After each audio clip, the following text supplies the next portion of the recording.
Hi, I'm Joshua Sun with Pimax, Director of Communications. I'm here today with Eswar, also known as Etch. He's from IVRL Vail. So Etch, could you guys tell us, for those who don't know, describe IVRL Vail and tell us what it's all about? Yeah, so IVRL is a eSports organization that focuses on VR eSports primarily. We work with game studios, headset manufacturers, influencers across the VR space to bring eSports in and showcase it. Vail is one of our flagship leagues and games that we're running right now, so we partnered up with XLab, the developers of Vail, and we're running a year-long season with them this coming year. We ran a pre-season or introductory tournament last year with the biggest VR esports event in history down in Miami. So we're excited to build on top of that and keep highlighting esports and VR and build this industry as it's young. That's awesome. So what do you think the state of VR esports is like right now?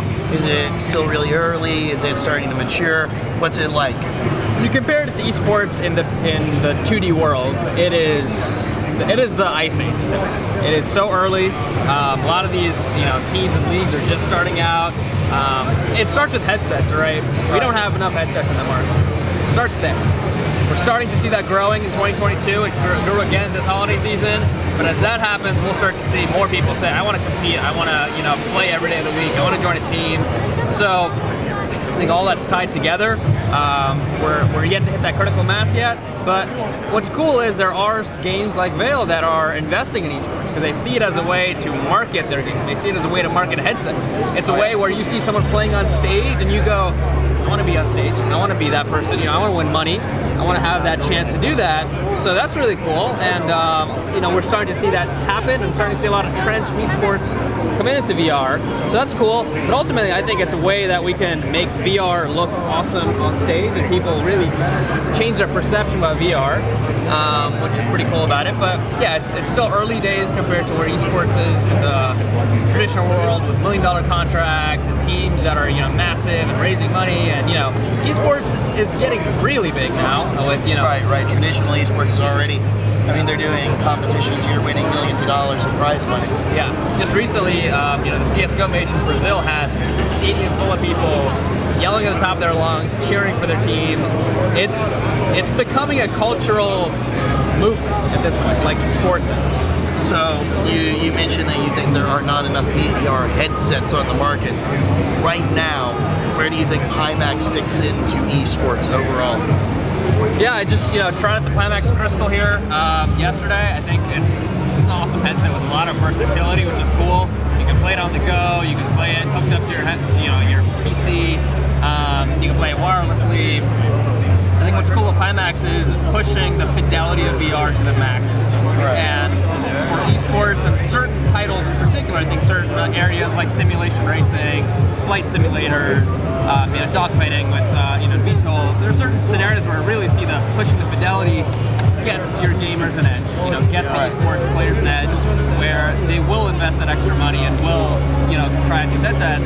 Just knowing from some of the players that, are in the leagues, they'll buy every headset on the market to see if they can get an edge. Right. Well, if you're saying you're doing a tactical shooter in VR, this is one of my, preferred examples I like giving to people. If you're playing on a Quest 2 or an Arrow or a G2 or even a Vive, the guy wearing the AKX is going to see you first every single time because he's got 60 degrees field of view more than you do. 60 to 80, right? Yeah. Okay, you can't outshoot someone when he sees you 80 degrees before you saw him. Absolutely. I think the resolution and the clarity also matters a lot in long distance engagements. When you can spot someone, even though only a tiny bit of their head might be peeking up over something, you can tell that's a person. The elimination of the screen door effect is the difference between missing a shot and making a headshot. Yeah, and crisper blacks and and colors also matters when you're talking about low light environments where there might be someone might be in a room that you just see a window through and they're peeking through that.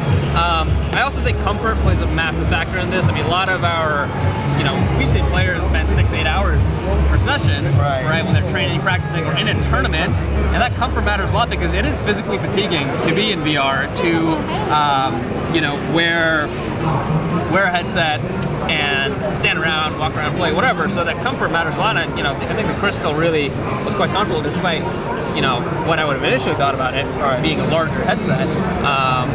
That's a huge factor too.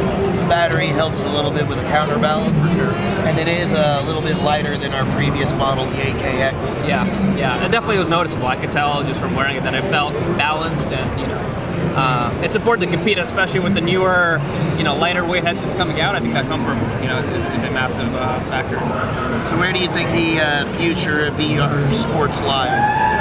It's going to come from players training to become the highest skilled, whatever they can be, and physicality comes into that as well, compared to traditional sports or traditional esports. This is blending sports and esports because players have to be physically, able to do drop shots, be able to quickly lean in and out of cover, things like that come into play, and especially if you go to more physical esports, basketball, disc throwing. There's all sorts of things coming out that will push physicality even further. So you could say that we enjoy video games so much we've now decided to combine it with sports. That way we have an excuse to do it. Of course, yeah. You don't have to worry about your mother saying, get off the video games. Like, Mom, I'm exercising. Yeah, exactly. I'm exercising. I'm making friends and exercising. Yeah. Nice. And, on that point there, social is such an important part of this. I think that's one big reason why people play esports, is that they can be social with friends, they can do something together with their teammates, and any technology that enables that further is only going to be better. I mean, we've seen stuff here on CS4 that helps bridge the social gap, getting more of sense of presence for a person, eye tracking, all those things help that sense of presence and sense of social presence. So people are doing VR sports, right? They're doing it in VR, but people are mostly spectating now in actual reality. How far away do you think we are from people being able to go to an eSports event, like in a virtual stadium, and actually watch the game? We're not that far. We're not that far at all. I think that's the next evolution of where esports in general is going, and there's a couple companies experimenting with that already, giving the spectators a sense of presence of, I'm watching this with 10 other people, my friends, and that's a memory, right? When you go to a basketball game, when you go to, you get courtside seats and you watch it, that's a memory, and it's not just, you aren't just a passive viewer, you're part of that experience. So that's definitely coming, and I think, with our most recent event, we actually had a VR spectating experience where you could go. It was pretty primitive. You could watch it with friends. It was really the social aspect where you could watch it instead of watching it, just on Twitch. Nice. But the next level is, I'm able to throw popcorn at the, at the players or at the. I'm thinking something like VR chat in the worlds that have something like Frisbee in them. Yeah, exactly. All those engagement, interactivity. I can cheer. I can, wave a towel. I can get louder and impact maybe the game. All that stuff is going to come and make the experience even more closer to what a traditional sports experience looks like. Right. Oh, that's amazing. So, did you try out our Crystal? I did. Yeah, I got to try it out yesterday, and it was very crisp. I think that's the one word, and Crystal is a great name for it because of that. The colors, the sharpness, reading text, and then the comfort, like I mentioned. It was very comfortable to wear, which, as someone who tried the 8KX and, has tried all the Pimax products over the years, was something that stood out with this one, just the comfort of it. You work in the marketing department with your company, correct?